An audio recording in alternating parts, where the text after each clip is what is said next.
Audio Jungle.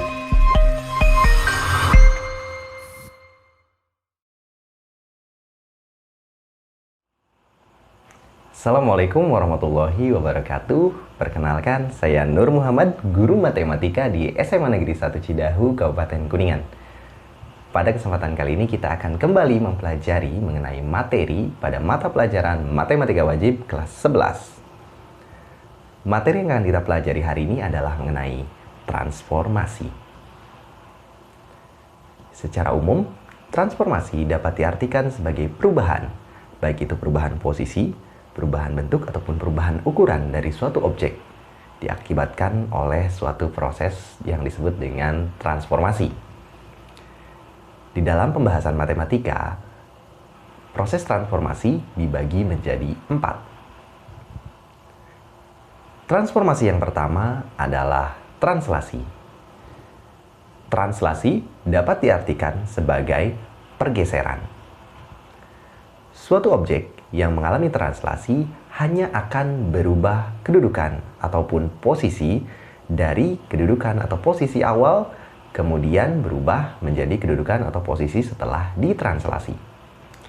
Jika kita melihat dalam koordinat kartesius, maka kita bisa melihat translasi dengan cara menggeser suatu objek, baik itu menuju ke sumbu X positif, sumbu X negatif ke kiri, ataupun sumbu Y positif ke atas dan sumbu Y negatif ke bawah. Proses transformasi yang kedua adalah refleksi. Refleksi sesuai namanya merupakan arti atau merupakan istilah untuk proses pencerminan. Cermin di dalam proses refleksi kita ibaratkan sebagai sebuah cermin datar, sehingga objek yang mengalami refleksi hanya akan mengubah kedudukan kanan-kiri saja, tidak akan mengubah bentuk. Jadi, ketika suatu objek direfleksikan, itu sama halnya seperti kita ketika bercermin di dalam atau berhadapan dengan sebuah cermin datar. Maka objek yang akan direfleksikan adalah sama, hanya akan mengubah posisi kanan dan kiri dari suatu objek seperti halnya ketika kita bercermin di cermin datar. Di dalam koordinat kartesius, cermin yang digunakan ada banyak. Kita bisa menggunakan cermin sumbu X, kita bisa juga menggunakan sumbu Y, garis Y sama dengan X, Y sama dengan negatif X. Bahkan kita juga bisa menggunakan garis Y sama dengan K ataupun garis X sama dengan K sebagai cerminnya. Yang selanjutnya adalah rotasi.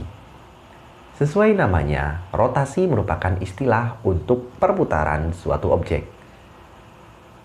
Seperti halnya sebuah perputaran dalam suatu objek atau benda langit, untuk menggunakan rotasi kita memerlukan, kalau di dalam koordinat kartesius, kita memerlukan pusat. Pusat dari rotasi itu bisa suatu titik yang merupakan titik asal atau titik O, titik 0,0, ataupun titik lain yang bisa dijadikan sebagai pusat rotasi.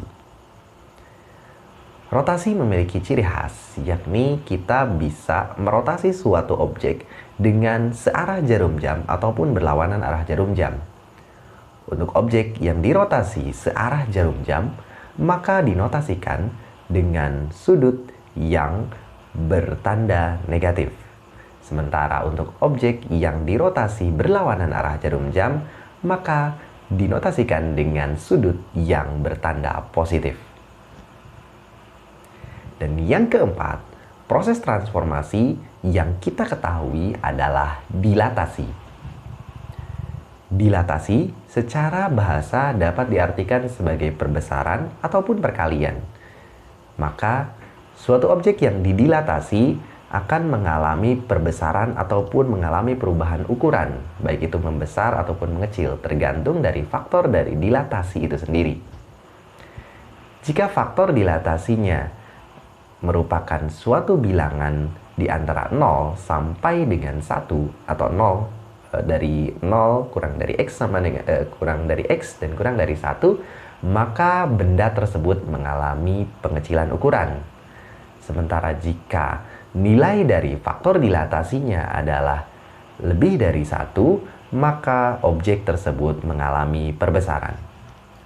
Di antara keempat proses transformasi tersebut, hanya dilatasi yang mengubah ukuran dari objek tersebut. Sementara untuk translasi, refleksi, dan juga rotasi hanya mengubah kedudukan ataupun posisi dari suatu objek, tetapi tidak mengubah ukuran dari objek tersebut. Walaupun demikian, baik itu translasi, refleksi, rotasi, dan dilatasi hanya akan membuat suatu objek baru atau bayangan objek baru yang kongruen dengan objek sebelumnya. Itu tadi definisi dari beberapa proses transformasi, baik itu translasi, pergeseran, refleksi pencerminan, rotasi perputaran, dan juga dilatasi perbesaran atau perkalian. Kita akan membahas hal yang lebih lanjut lagi mengenai transformasi di pertemuan yang akan datang. Pastikan untuk tetap selalu menyaksikan video ini. Sampai jumpa, kita bertemu lagi di kesempatan yang akan datang. Terima kasih. Wassalamualaikum warahmatullahi wabarakatuh.